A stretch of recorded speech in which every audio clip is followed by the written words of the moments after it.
we have Tetros. This is my modular table. You guys are welcome to sit down, experience it, All right. feel it. Come on, Vicky. So what you have here is a typical coffee table. It sits about 20 inches off the ground.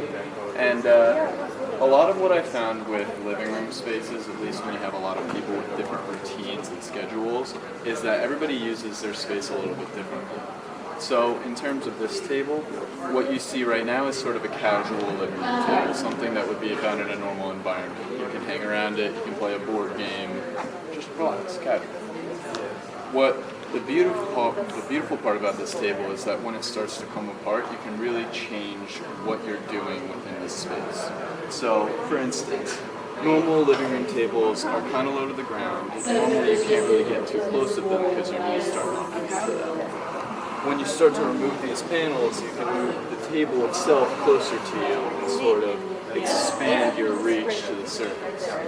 Even further. Exactly.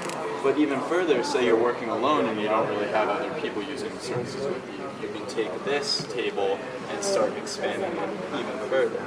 So now you have this sort of workstation, sorry. It's more for one. So it's sort of a workstation that expands around you. Even further, you can kind of take this, say I have more company, but I'm not really using this as a personal workspace.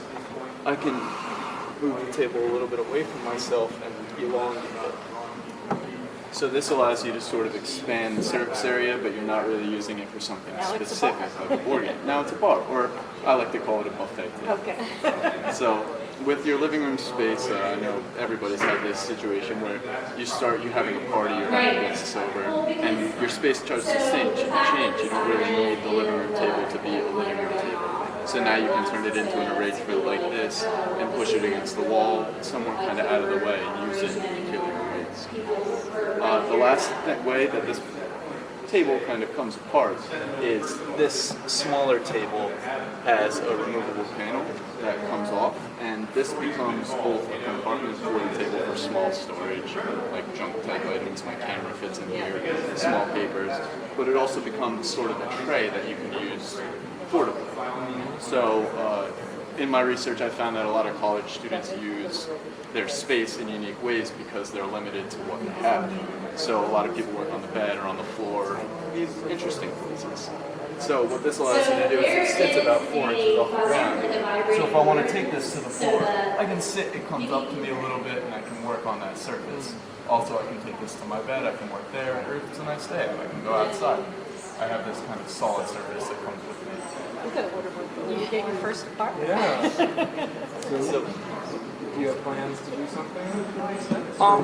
You know, I've talked to a couple people about production. Right now it's a very craft-intensive piece. It's not really a mass-produced piece. Sure. I would definitely like to elaborate where I'm going with this a little bit more because of how it came out and how it turned out. Because I think there's, if you guys have heard of micro-living, micro-living is like this thing that's popping up in China and New York City, places where there's a huge population density.